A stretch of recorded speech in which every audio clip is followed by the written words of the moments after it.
Hey guys, how's it going? Welcome back. So today we're going to give you a review video of the F1 Chrony. Now, I've had one of these things before, long time ago. Got rid of it because I thought I was getting out of gun modding and whatnot, and I guess not, so I got back into it. But I also have used this for other purposes too. Chronographing, bow and arrow, airsoft guns. These things can also be used to chronograph regular firearms too. Anything with a barrel that's going to shoot a projectile through it, you can chronograph it. So this basic unit will handle all that without any difficulty. There's no printer hookup on this at all. It is a very basic unit, like I said. And it's about $100 in shipping is what I paid for it. I bought this one actually at Cabela's. And the last one I had, I can't remember where I got it from, but I sold that one. But I didn't get the light kit for this one this time because of the expense at the time and not enough money. So I opted out for a cheaper light kit that I saw actually on a YouTube video where the guy used little puck lighting with 3 LEDs in each. Now, it works great. The ones I've got, I actually got these from the source, and they got like over 20 or 30 LEDs in them. Works really well, so very impressed with that. And I just stick them on with some Velcro, and it works good for that. I tried to sit them on the top of the diffuser just to let the light through, but they actually got, the lighting got actually smothered too much. So I went direct over, and I've Chronyed a lot of air guns over the years, and still have a couple of them kicking around that have been Chrony before, so I had something to put against it for comparison. And even with this lighting kit, it's just as accurate. So I have no worries about this lighting kit. It's going to work really well with it, so I don't have to invest into the proper actual lighting kit for it. Now, the chronograph itself, the whole body is metal on it. You've got a digital display. You got 2 sensors, one front, one back. Runs on a 9-volt battery, which is nice and convenient, and there's a little holder in there too. And so when you're not using the Chrony, just pop the clip off the battery, and it'll actually help extend the lifespan of that battery even more. So now when you first turn on the Chrony, you get this display up and it says AL in the middle.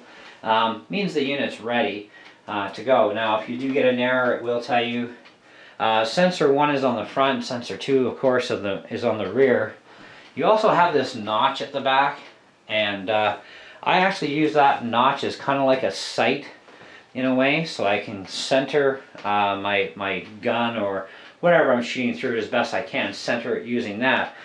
I usually keep my height a couple of inches above the sensors.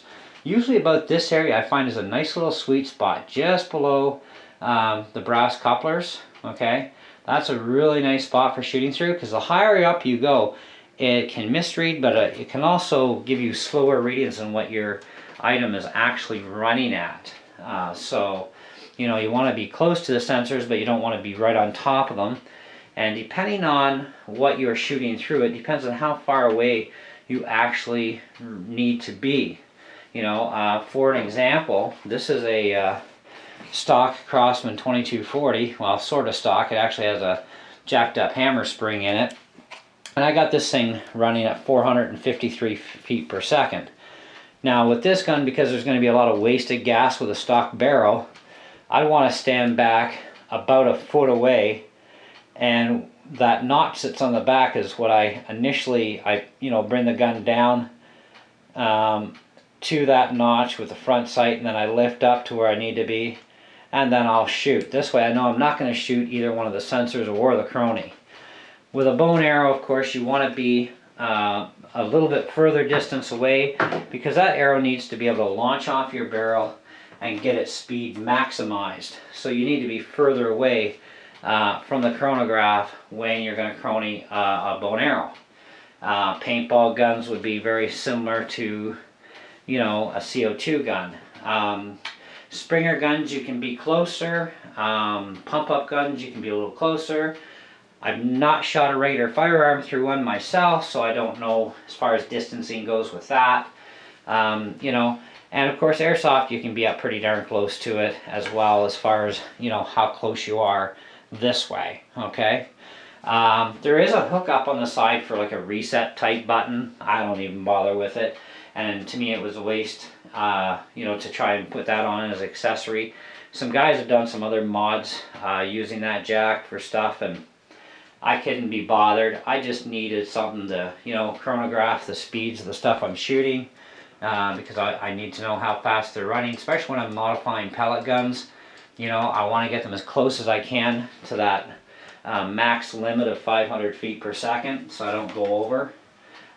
So I needed a Chrony for that to make sure that I keep within the legalities there.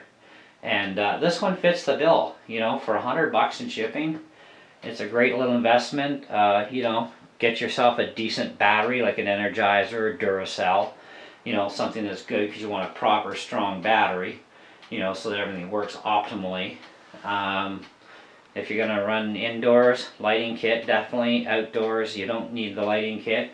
But you do have to make sure that if you're going to Chrony stuff outdoors, you don't want it too sunny outside, like direct sunlight over the Chrony, because that messes with your speeds and can give you false readings. Either that you're running too slow or running too fast, when really you're not, so you don't want to be direct sunlight in. That's too much light on the sensors. And we've discovered this over time with a bunch of practice. Me and another friend of mine, he's got a Coronagraph, and he's discovered the same thing as, sunny days. You got to watch that you don't get too much direct sunlight at the sensors, because it will mess with the readings. So for today's video, we're going to actually shoot a slingshot through this thing. So that's another item you can use. And just to show you, I'll zoom in here so you can see where we're at right now. This is just the way you'd normally see your setup before firing. And let's see if I can get this into the picture. There's the ball we're going to be using. It's one of the larger slingshot balls that you can buy. And this is just a cheapy slingshot. Just let me zoom out here for a second. So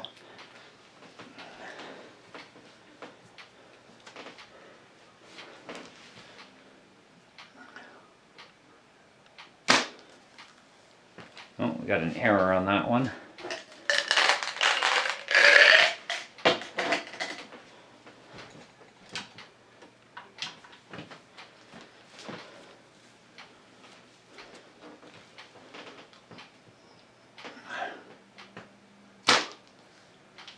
$131.7.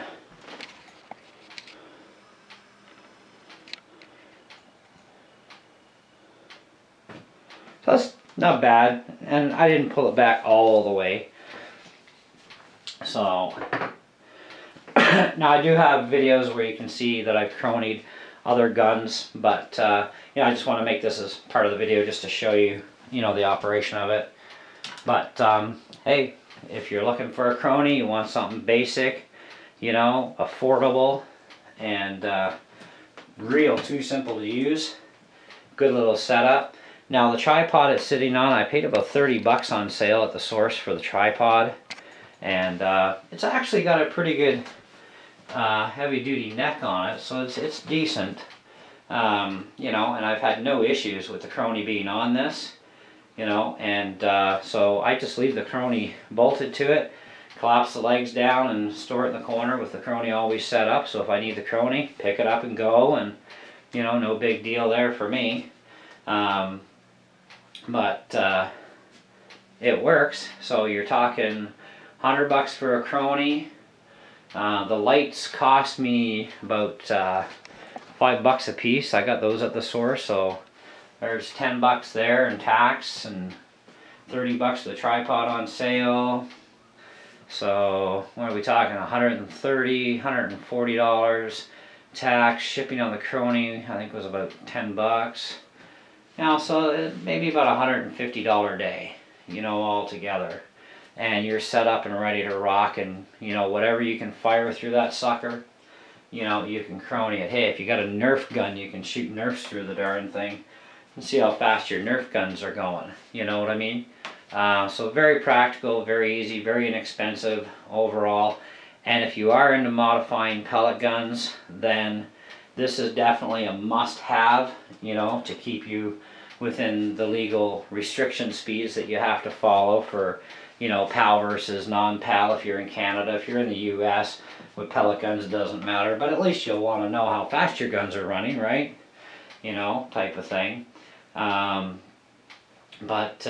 Great investment, good quality Chrony. Don't think I could ask for anything better for the price range either. You know, it's very accurate, and you know, whether you get this Chrony or you get the Alpha Chrony or any of the higher end ones from the same company, or even a different manufactured one altogether, you know, I mean, this is basic. This is all this is for, is just tracking your speed, and you know, tells you what you're doing, and that's what you need to know. If you need more than that, like printouts and stuff, well then you might want to go to the higher end chronographs that support printers that are plug in direct or hook into your computer system, whatever, you know, type of thing. If you do break a sensor in this thing, they are replaceable. You can get spare parts. So, you know, it's not like one of those things where you buy it and if it breaks you throw it in the garbage. No, when you buy it and you break it, you can repair it. You can get parts. You know, so that's pretty good. And the F1 Chrony, it's been out for years. You know, this is actually my second one. My first one I sold. You know, because I thought I was going to be getting out of the whole gun modding thing. But it turned out I didn't, so I got another one. And same model. And I just love it, so, you know. But anyways, so that's the basics. That's pretty much it. And so I don't know what questions I'd be able to answer otherwise, but hey, you never know if you've got something, you know, in relation to this Chrony anyway. I'll do my best to answer it, so feel free to leave your comments, and if you've got one, hey, let us know how you're doing with yours and your experience with it too. And we'll catch you on the next video. Thanks for watching.